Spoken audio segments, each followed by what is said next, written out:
A ver, pensemos en esto. Un reino perdido, ¿no? Más allá de todo lo que se conocía, gobernado por una figura increíble. Un rey que también era sacerdote cristiano. Un sitio, vamos, lleno de maravillas que obsesionó a toda Europa durante siglos. Pues hoy vamos a meternos de lleno en esa leyenda, la del Preste Juan. Toda gran leyenda al final nace de un deseo muy profundo. Y en la Edad Media, uno de los mayores anhelos era, claro, la vida eterna. Así que, ¿y si la mítica fuente de la juventud no fuera solo un cuento? ¿Y si de verdad existiera en algún lugar del mundo? Y ahí, justo ahí, está la semilla de toda esta leyenda. La idea de que ese paraíso en la tierra existía de verdad, escondido en algún lugar de Oriente, y gobernado por este rey sacerdote, el Preste Juan. Y ojo, que no era una idea cualquiera. Fue una creencia que se agarró a la imaginación de Europa con una fuerza, increíble. Vale, pero ¿quién era este Preste Juan exactamente? ¿Y qué es lo que tenía su reino para convertirse en el sueño, en la obsesión de todo un continente? Es que el Preste Juan no era solo un rey, era mucho más. Era básicamente el gobernante de una utopía. Lo que se contaba era que su reino era una sociedad cristiana perfecta.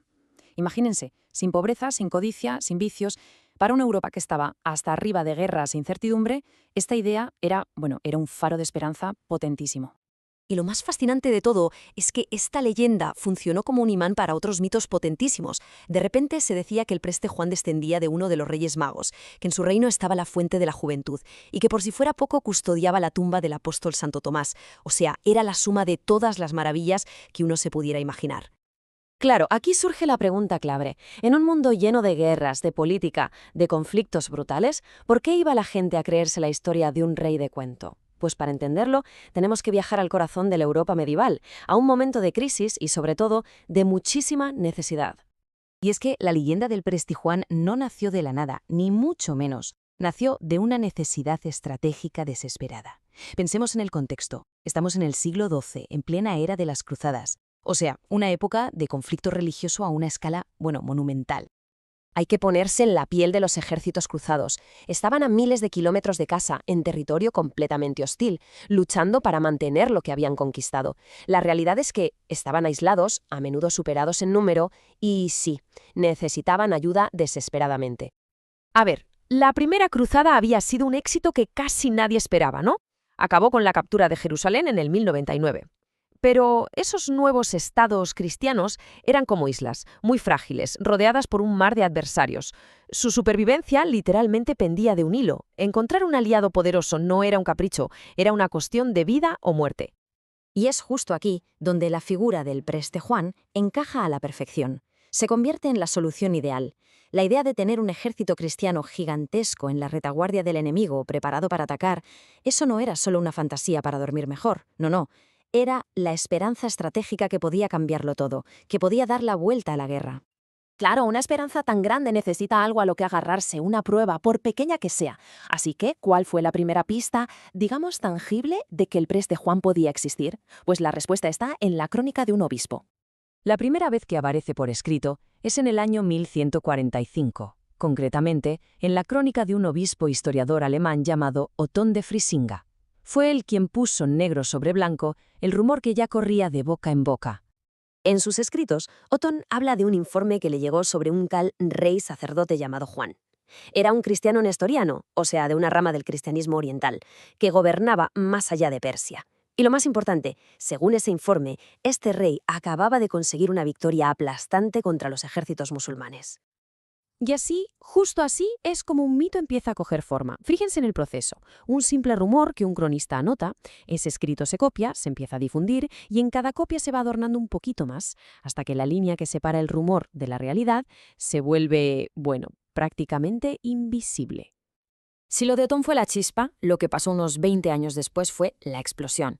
De repente empezó a circular por todas las cortes de Europa una carta misteriosísima y súper detallada. ¿Y de quién era? Pues supuestamente del mismísimo Preste Juan. Esta carta, que hoy sabemos que casi seguro que fue una falsificación muy ingeniosa, era una auténtica obra maestra de la propaganda. Y ojo a quién iba dirigida, nada más y nada menos que al Papa Alejandro III y al emperador del Sacro Imperio. En ella, el supuesto Preste Juan describía las maravillas de su reino y, lo más importante, ofrecía su ejército como aliado. Y lo más alucinante es que funcionó. El Papa Alejandro III se tomó la carta tan en serio que, según consta, envió a su propio mensajero con una respuesta para el Preste Juan. Fíjense qué salto. La leyenda deja de ser un simple cuento para convertirse en un asunto de alta diplomacia internacional. Casi nada. A partir de este momento, la leyenda del Preste Juan deja de ser solo una historia. Se convierte en un verdadero motor de la historia. Un mito tan poderoso que literalmente empezó a dibujar los mapas del mundo. El reino del Preste Juan se transformó en el objetivo final de todas las búsquedas. Se creía que allí, en esa utopía cristiana perfecta, también se encontraba la legendaria fuente de la juventud. Y así, dos de los mitos más potentes de la historia se unen, se fusionan en una única misión épica. Y esto no es teoría, ¿eh? Durante siglos, esta búsqueda fue el motor de exploradores de carne y hueso, desde Marco Polo, que iba buscando noticias de este reino por Asia, hasta los exploradores portugueses que dieron la vuelta a África en parte con la esperanza de encontrar a ese aliado cristiano. Fue la leyenda lo que les empujó a meterse en lo desconocido y a ponerlo en un mapa. La verdad es que es una cadena de acontecimientos alucinante. Un rumor que nace de la pura necesidad se convierte en una esperanza. Esa esperanza alimenta la exploración. Y esa exploración cambia para siempre cómo entendemos el mundo. O sea, una simple historia tuvo el poder de mover flotas enteras y de reavivar continentes. Al final, claro, la leyenda del Preste Juan se fue desvaneciendo a medida que los mapas se iban llenando y no había sitio para reinos mágicos. Pero nos deja una pregunta muy interesante. ¿Cuántas de nuestras creencias actuales, de nuestras esperanzas como sociedad, no son en el fondo historias que nos contamos para poder sobrellevar un mundo tan complejo? ¿Cuáles podrían ser los Prestes Juanes de nuestro tiempo?